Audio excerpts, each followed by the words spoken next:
Bueno, pues pasamos ahora a la siguiente sesión, que tiene que ver con cómo alcanzar el nivel de emisiones netas de cero. Se trata de dilucidar si los objetivos en términos de eliminación de dióxido de carbono deben ser independientes o se tienen que combinar con los objetivos de reducción de emisiones. Muchas empresas y gobiernos están estableciendo la meta de alcanzar una cantidad neta de emisiones cero. ¿Cómo lograr esa meta?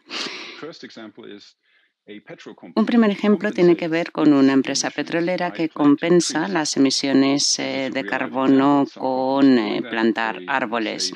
Por tanto, aducen que son neutrales en términos de emisiones de carbono, con un precio relativamente barato de $10 por tonelada de carbono que cuesta plantar árboles. Es lo que sucede, por ejemplo, con el Fondo de Reducción de Emisiones de Australia, merced al que una empresa puede compensar las emisiones con inversiones en absorción, eliminación de dióxido de carbono. Como ventaja, se da apoyo a los sumideros forestales, lo cual en sí mismo es algo positivo. Pero hay también varias desventajas. En primer lugar, se da la sensación errónea de que se han neutralizado las emisiones de combustible, lo cual no es cierto porque los bosques probablemente se talarán en el futuro y el dióxido de carbono capturado acabará liberándose. En segundo lugar, necesitamos reducir las emisiones de los combustibles, además de eliminar emisiones. Es decir, no se puede optar por una u otra alternativa. Tenemos que apostar por las dos. En tercer lugar, otra desventaja es que un país con un potencial forestal grande puede reducir el nivel de ambición nacional si considera que puede vender créditos de reducción de emisiones o forestales en el futuro. ¿Por qué iba a invertir más esfuerzos un gobierno en este tipo de actuaciones por sí solo si tiene la opción de acceder a fondos de otras fuentes? Y esto es malo porque lo que necesitamos es que todos los países aumenten su nivel de ambición. Veamos un segundo ejemplo. Una empresa petrolera compensa las emisiones no con bosques, plantando árboles, sino con la captura de carbono directamente del aire, que es mucho más caro. Pongamos un precio de $200 estadounidenses por tonelada de dióxido de carbono. Es un ejemplo real. La normativa en California sobre los combustibles en bajo contenido de carbono permite que se compensen emisiones de esta manera. Por un lado, es bueno porque se propicia el desarrollo de una tecnología cara que podemos quizás necesitar en el futuro, pero también hay inconvenientes. Por un lado, como hemos dicho antes, se da la sensación errónea de que se neutralizan las emisiones, lo cual no es cierto porque también en este caso se puede acabar liberando el dióxido de carbono capturado. Además, se necesitan reducir las emisiones de combustibles a cero, además de eliminar dióxido de carbono de la atmósfera. De nuevo, se necesitan ambas opciones, no una u otra. Y por tanto, este concepto de compensación no funciona. Hay una tercera opción que es mejor. Una empresa petrolera no aduce que ha alcanzado la neutralidad en términos de emisiones, sino que realiza una contribución directa a un proyecto, por ejemplo, de captura de carbono directamente el aire. Es decir, no se compensan las emisiones, sino que es una contribución adicional que realizan las empresas. Hay compañías como Stripe o Shopify que hacen este tipo de aportes voluntarios a la absorción de dióxido de carbono de la atmósfera sin aducir que han alcanzado la neutralidad en términos de emisiones de carbono. Entre los aspectos positivos se puede citar que se apoya el desarrollo de una tecnología cara que podemos necesitar quizás en el futuro y además se apuesta por la reducción de emisiones y por la eliminación de dióxido de carbono de la atmósfera al mismo tiempo. Entre las desventajas, pues se puede incluir que quizás se desvíe atención de la necesidad de reducir combustible Ya sabemos que se tienen que reducir las emisiones además de eliminarlas. Y también puede resultar más difícil que estas empresas comuniquen de manera eficaz este enfoque. La neutralidad en términos de emisiones es algo que se divulga de manera fácil porque todo el mundo ya sabe en qué consiste, mientras que este enfoque a lo mejor resulte más complicado de difundir. Hay países ahora que en su conjunto quieren alcanzar un nivel de emisiones netas de cero. Cada vez más países, más gobiernos, más empresas afirman que quieren alcanzar una cantidad neta de emisiones de cero. Es decir, que quieren reducir las emisiones al máximo y aquellas que no puedan reducir las quieren compensar con absorción de dióxido de carbono de la atmósfera. Por ejemplo, Noruega, Suecia y Reino Unido han establecido objetivos de emisiones netas de cero y, por tanto, necesitarán recurrir a algún tipo de técnica de eliminación de dióxido de carbono. Es decir, que se tienen que combinar tanto la reducción como la eliminación de emisiones pues para ver cuál es la solución más eficiente. Es verdad que cuando reducir emisiones resulta demasiado caro, pues se puede recurrir a la eliminación para compensar lo que no se ha podido reducir.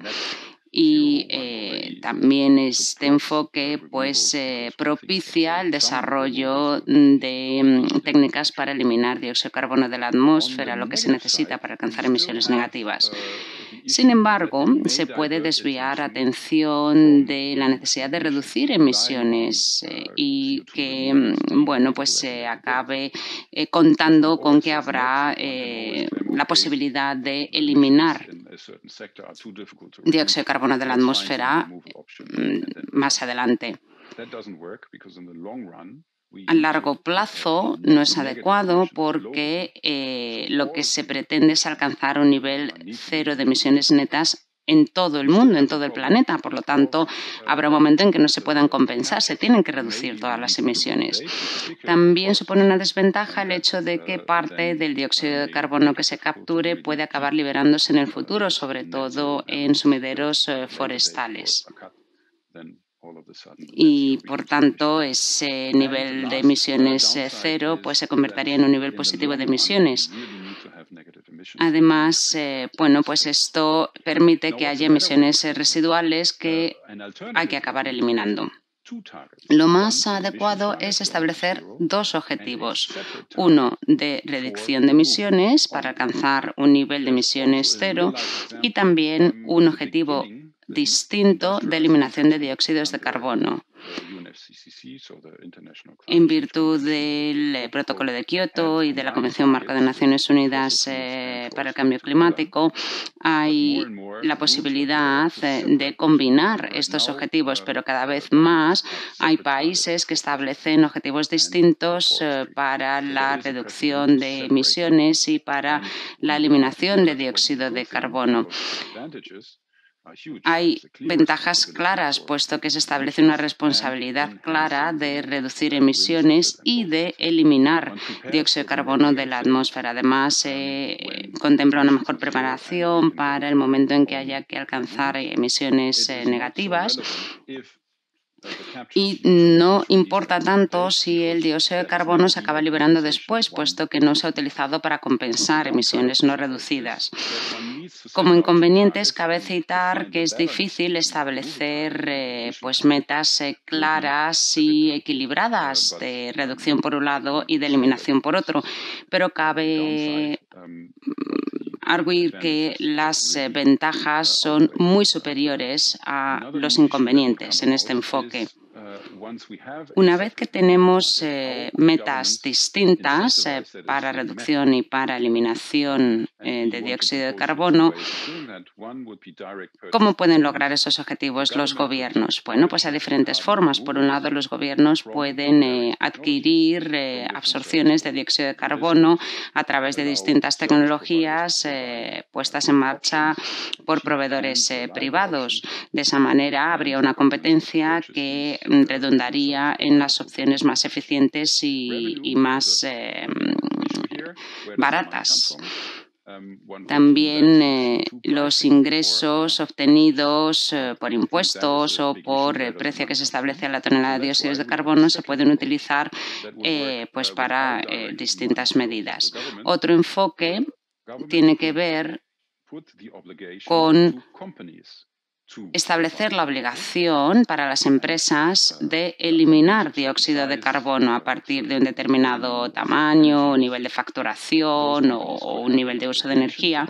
Las empresas estarían obligadas a eliminar dióxido de carbono y, por tanto, recurrir a prestadores de servicio capaces de eliminar el dióxido de carbono.